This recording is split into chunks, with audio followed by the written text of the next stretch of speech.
Mel, special request ko talaga na ma-share mo yung Marawi story mo because yung 5 months na to ng Marawi, claim to fame din kasi to ng Armed Forces of the Philippines because you did in 5 months what other armed forces of other nations cannot do in years.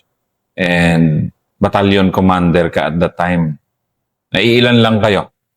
Iilan lang kayo. So Mel, ano ba? Pwede bang pakikwento mo ang Marawi? Sir, Marawi, sir. Marawi since I could recall, sir. Sinabi ko dun sa mga tropa. Nung nangyayari, sir, ang sabi ko sa kanila,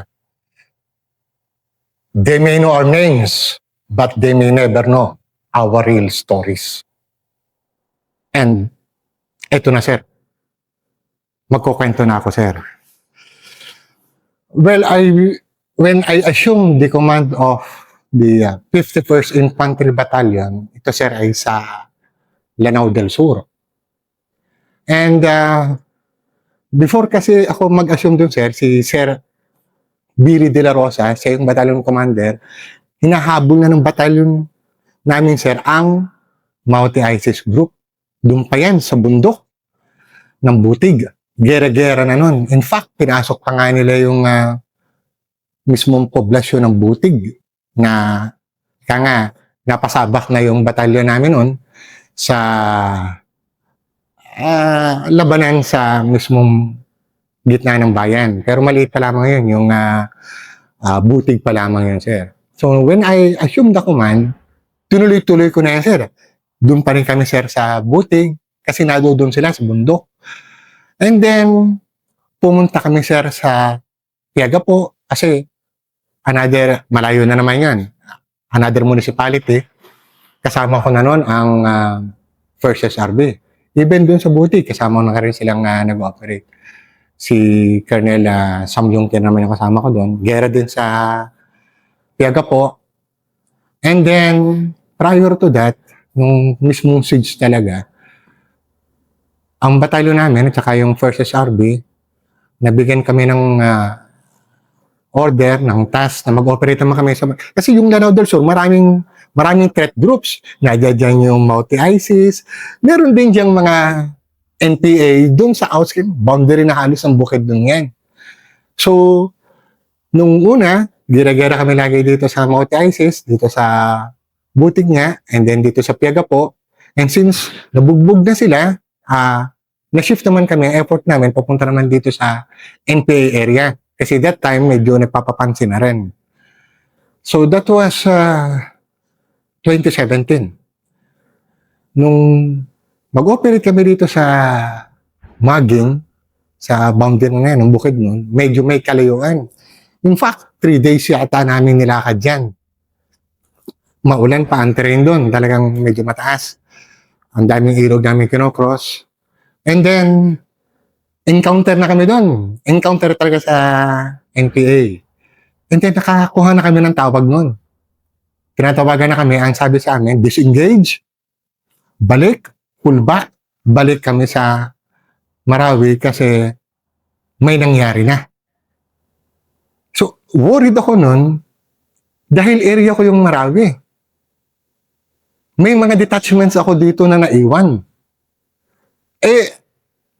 Wala, nag-ooperate kami doon sa NPA area. Siyempre, ang daladala namin doon. Mga, 60, tapos mga individual reports lamang namin. Ika nga pang NPA kasi lakadan yan eh. Yung lakad namin papunta doon ng mga 3 days, nag-uusap kami ng Battalion Commander First SRB, si Sam. Sabi ko, balik agad tayo nito kasi nadoon yung mga tropa ko. Nasa sa Marawi, naka-detachment. Paspas talaga kami. Balik talaga agad kami nun.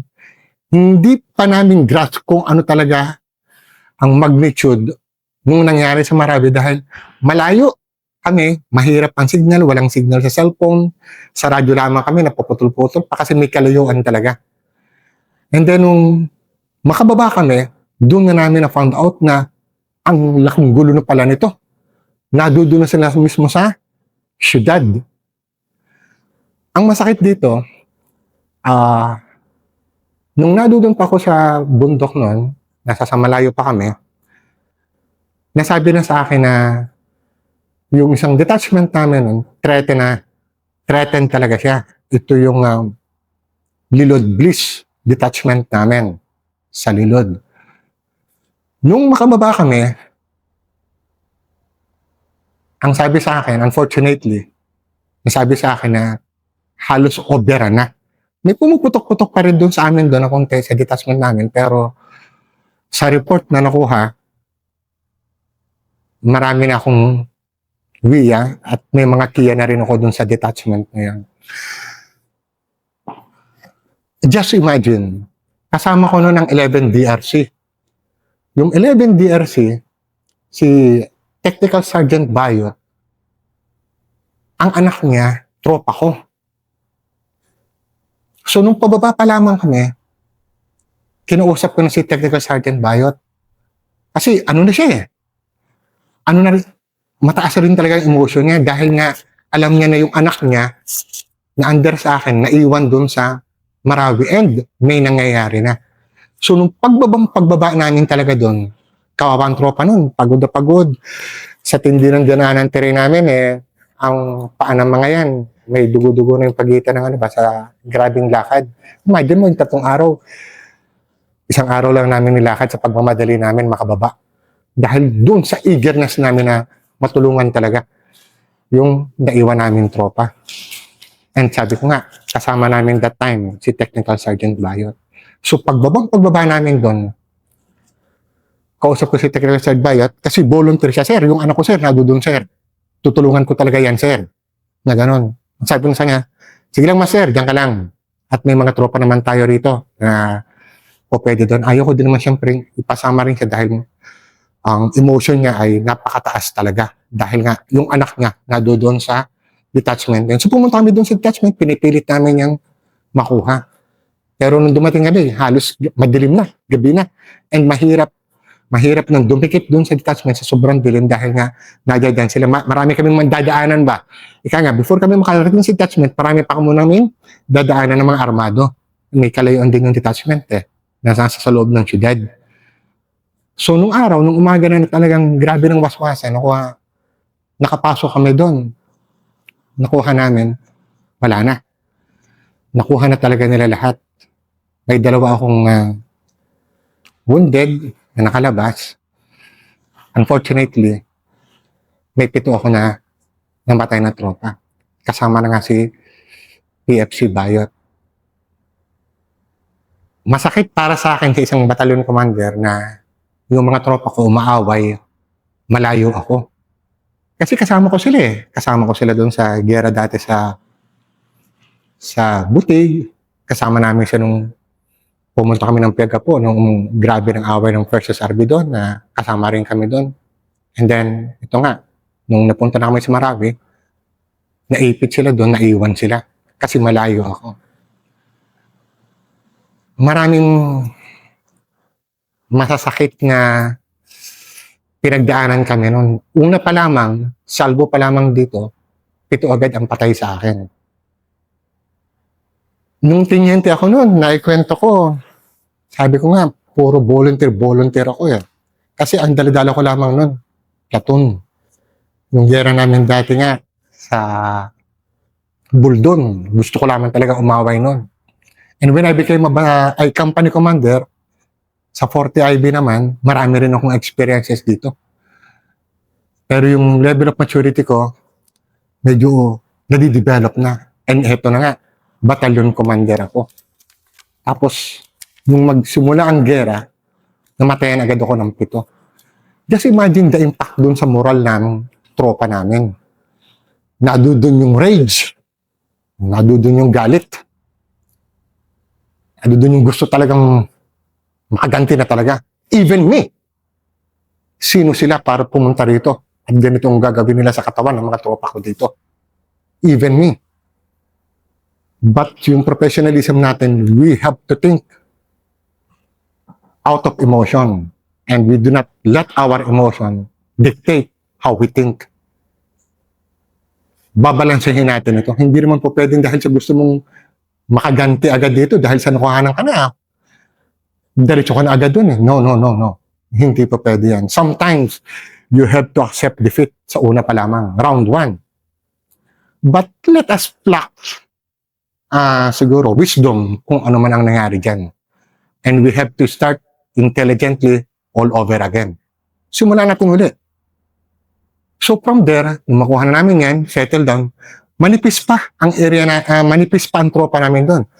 Ako, ang batalyon ko, 51st, ang batalyon ng 1st SRB, nakabady ko, kaso kinakailangan niyang humiwalay sa akin dahil pupunta siya sa Barangay Marinaot dahil doon sa nangyari kinakailangan niyang mag-rescue naman ng armor na may natrap din doon na may mga tropa, ibang story yun. Humiwalay ngayon siya sa akin, pumunta siya doon. So, sabi nga lang sa akin na Sambo, kita ulit tayo sa finish line. Magkikita ulit tayo dyan. Kasi lagi ko siyang kasama eh. Tapos naghiwalay na kami. Ako na ngayon ang naiwan doon sa south of Marawi. Ang sabi lang sa amin noon is, ang dami nila. Marami sila, pero kami, manipis pa lamang, i-contain muna namin na walang magre-reinforce. Wala na dapat muna makapunta sa kanila. Kahit manipis kami, kalat-kalat muna kami. And ang unang-una talagang sinabi sa akin doon noon is i-rescue muna yung mga civilian. They were trapped in the main battle area. Kasi kami, nasa sa likod pa lamang. Hindi naman po pwedeng pagdating doon, doon ang kalaban, diretso agad. Nadya dyan, napakarami mga civilian. Hindi mo naman po pwedeng ibubuhos lahat ng combat power mo doon sa isang building, sa isang bahay, sa isang eskwelahan, and everything. Kasi, yung mga civilian. So, yun ang unang sinabi sa akin. Mel, i-contain natin, wala dapat makalabas o makapasok pa, and unahin natin ang mga civilian. Kasi yun yung unang muna nangyari doon. So after makuha namin yung katawan ng mga tropa ko, andyan na. Ito na yung reality. Maraming kalaban dyan sa mismong gitna ng Marawi. And then paano namin to ayusin ito? But that time, ma-recall ko, sir, dahan-dahan ang dumadating ang mga tropa. Marami ng mga tropang dumadating. The problem noon is, galing kami sa NPA area. Pag mag-operate kasi NPA, hindi naman kasi ganun karami talaga yung ang dali-dali namin mga armas. Kaya nga, pang bundok, hindi siya pang urban warfare. Siyempre, kumpleto rin kami ng mga baril, pero iba ang laban sa urban, iba naman ang laban, siyempre, dito sa rural. So galing kami doon sa bundok, ang mga daladala namin, mga light weapons lamang. Wala kami talagang iba pang mga daladala pang mga armas. Tinitingnan ko noon ng mga tropa. Sabi nga sa kanila eto na, galing tayo sa NPA area. Nandito tayo ngayon sa Marawi City. Ibang mundo ngayon itong lalabanan natin dito. Kasi, hindi naman talaga kami, may mga basic na training din naman kami lahat. Pero iba kasi yung galawan talaga, iba yung pagpalo mo talaga pag sa urban na. Hindi yan katulad ng maneuver right, maneuver left mo sa bundok, na magtatago ka sa mga puno. Ito ngayon, bahay-bahay na. So, nadoon yung paano ko i-shape yung utak ng mga tropa namin, kung paano namin sila, tuturuan muna ba? Parang crash course muna tayo sa CQB. Kasi nga, pang CQB itong labanan dito. Galing ka sa bundok, pagod ka, namatayan ka pa agad ng mga tropa pagdating ninyo, and then ang gusto lagi nila ay parang away na. I really commend the men of 51st Infantry Battalion. Ganon sila ka-motivated. Ang sabi ko nga, sa ganitong katinding laban, there is no stronger band of camaraderie than the one forged in combat. Matagal ko silang nakasama. Sa labanan na yon, matindi yung aming camaraderie dito. Matindi yung aming samahan. So, nung ikalat-kalat muna kami, kalat-kalat lamang muna, ang priority namin noon ay ma-rescue yung mga civilians. In fact, marami din naman kami na-rescue. I think 43 agad yung nakuha namin doon sa mga bahay-bahay. Move kami, bahay sa bahay. Nadoon sila, nakatago sa bahay nila. Takot pa silang lumabas noon. Takot pa yung mga civilian lumabas. Hindi kasi nila alam kung ano na talaga ang nangyayari sa labas. They heard the stories na nadyan na yung mga terorista. Ang makita dyan ay ginagawang human hostage. And pinipilit namin ngayon, syempre, na pagpupunta kami sa mga bahay talaga, ipakita namin na, sundalo itong naririto, sundalo ito. Andun na kami kumukuha ng mga initial na information on. Na doon na kami. Na nakakalat na kami. Although hindi naman ibig sabihin pag nakakalat kami, kasi kinokontrol yan, sector by sector kami, umaabante rin kami nun, umaabante. There was an instance, meron kasi, ang Marawi kasi medyo, Marawi City is so blessed. Napakaganda ng Marawi City. Napakaganda ng weather dyan. Malamig. Ang mga tao sa Marawi City, the Maranaos, they are very close to my heart. Napakadali nilang kausap, mabait talaga sila, closely knit talaga sila. Wala akong masasabi sa kanila. Marami kong kaibigan ng mga Maranao dahil nga naging area ko yan. Ngayon, nung lumalapit na kami doon, there is this, parang mataas na area. Kasi rolling train din kasi yung Marawi, may mga matataas, may mga mababa. Meron doon na parang may tower May tower ng sa telecom. I don't know kung Globe or Smart ito.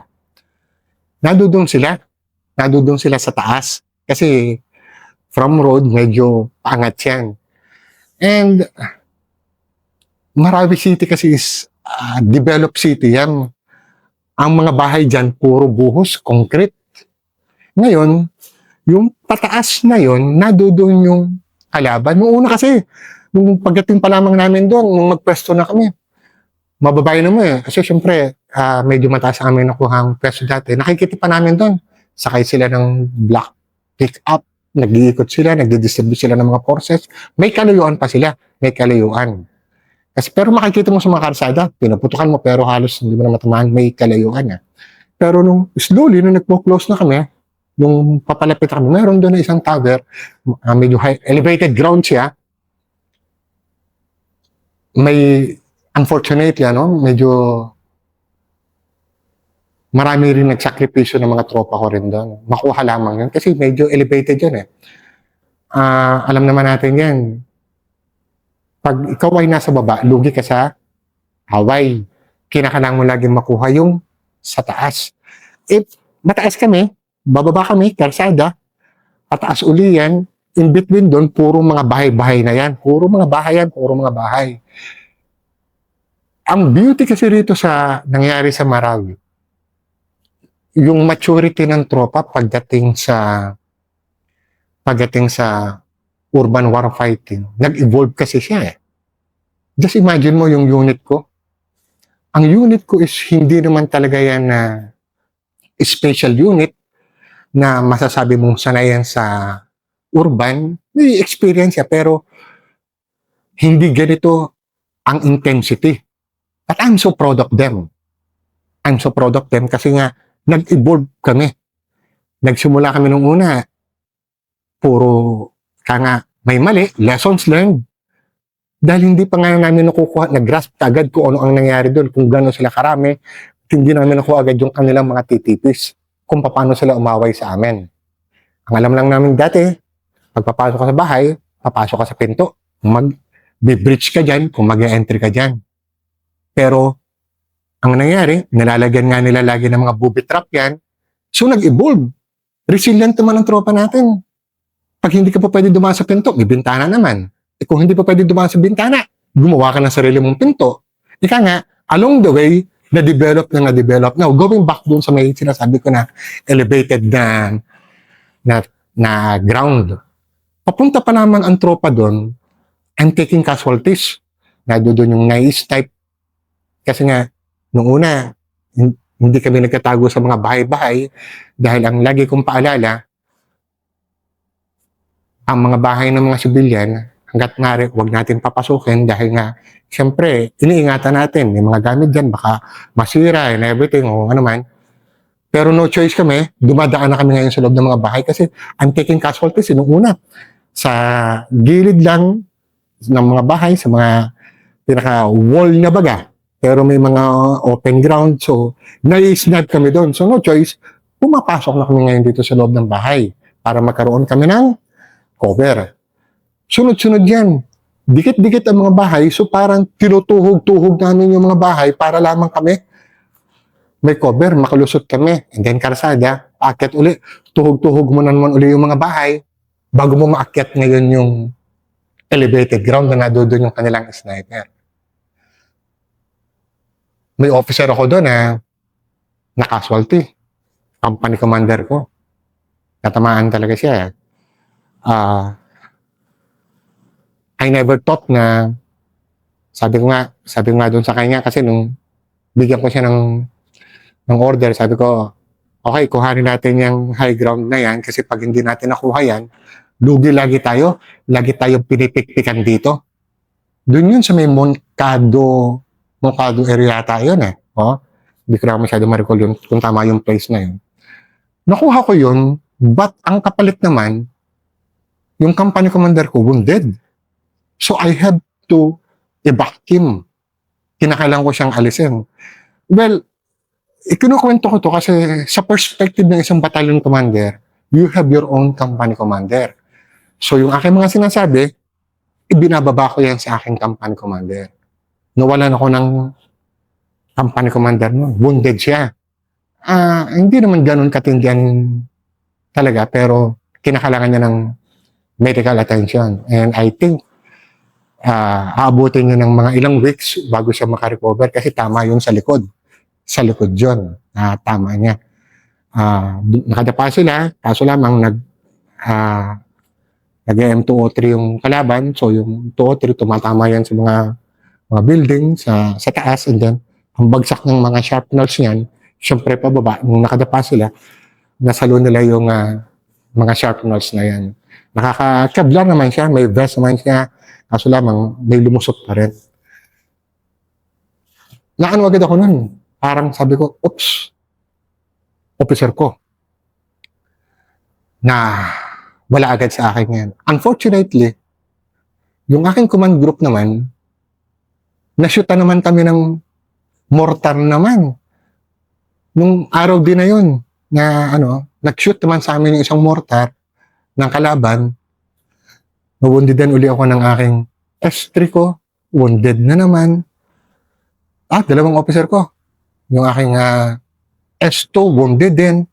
So halos ma-skeleton yung aking command group. So, ano ba to? Nauubos yung mga officers ko, company commander ko, wounded. Yung aking staff, wounded. So, it is really a challenge sa perspective ng isang battalion commander. And then, papalitan ko sila. Okay. Tumatawag ako sa aking XO noon, kay Major Malvin Ligutan.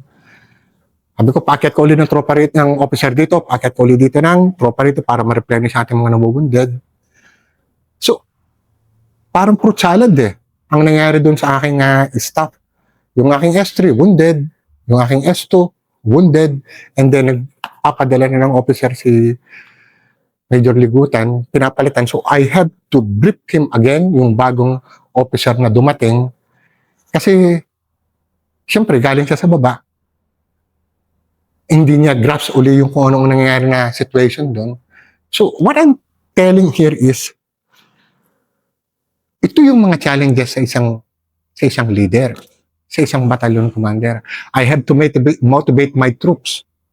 Paano ko sila pagagalawin in such a way na parang sinasabi mo sa kanila na itong ating objective, nababalitaan ninyo doon sa ibang mga units o kung ano man na nakakaroon ng casualty, and we will pray na hindi mangyari sa atin yan. Pero isinusubo ko sa kanya day in and day out. We were there in the front line, in the main battle area from day one up to its liberation. So, gano'ng katagal na they were subjected sa ganong intense pressure, sa ganong intense na environment. So, nung mag-start pa nga lamang, sabi ko nga, ito, start pa lamang yun, nababawasan na agad ako ng aking officer, nababawasan ako ng aking enlisted personnel. Meron din doon na isang Marawi City Police Station. At saka yung Marawi City Jail, magkatabi kasi yun. Marawi City Police Station, nung start pa lamang ng mga gera dan, nakuha nila yan. Na-occupy nila yan and yung Marawi City Jail. Accordingly, na-free up pa nga daw doon yung mga preso and then lumaban kasama ng mga Mauti ISIS na naging kalaban namin. Nung nadoon kami, nabigay din sa akin ng objective yan kasi sector by sector kasi yan. Sector by sector yung approach namin. Nung nadoon kami nung bigay sa akin yun, may mga katawa-tawang mga pangyayari na hindi mo akalain na mabubuhay ka pa, na ginagawa nyo na lang katatawanan. Kasi nga, parang naging normal na lamang sa inyo yung ganun baga. Maano yun very strategic yung lugar na yun kasi may mga open terrain, ganun. Ang ginagawa kasi namin doon sa Marawi that time, parang ako, may 3 akong kumpanya, meron kaming parang ginagawang, may pang-assault kami, tapos meron din kaming parang support by fire. Tapos yung pinaka-reserve namin na pinagpapahinga namin, ginagawa namin yan, sandbagging. Sandbag. Nilalagay mo ng ano yan. Kasi for every time may structure kami na kinukuha, nasisira kasi yan, binubutas-butas sa mga kalaban yan. Tapos ngayon, pag nakuha namin yun, aayusin namin yan, ifo-fortify namin yan. Before namin napuntahan yung sa may Marawi City Police Station, doon si na naging kwentuhan nga namin doon is nasanay ang tropa na ina-RPG. Every time yung pwesto nila, pag na-RPG yan, paspas na naman ang tropa. Isa-sandbag na naman yan, yung wall na yan. Or else, sa sunod RPG niya, shoot na yan, dire-diretso na sa loob ng structure yan, ng bahay. Pagka-sandbag nila, pagkatapos, i-RPG rin naman. So, naguguho-guho na naman uli yung nasandbag niya. Andyan na naman ulit. Ipapatong-patong na naman doon. Nakalima sila. I think 5 or 6. Nakalima sila or 6 na RPG. Wala naman sasaktan sa tropa. Pero every time ipo-fortify nila, ewan ko ba sa kanila, sa kalaban, bakit laging yun ang tinitira? Tawanan kami ng tawanan kasi yung mga tropa na lahat na nag-RPG doon, na doon, halos, dahil na RPG sila, halos pagkakausapin namin, Sir, kasi ikaw ba naman yung doon sa loob ng bahay na RPG na, ewan ko kung hindi ka siguro mabingi doon. So, lagi kami tatawanan kasi medyo naapektuhan yung kanilang pandinig. But imagine, kung babalikan ko yan, nung nagkukwentuhan nga kami ni CEO First Service, sabi nga, ano ba yan? Hinahabol ka ng RPG na nakaraming RPG yung mga bata mo.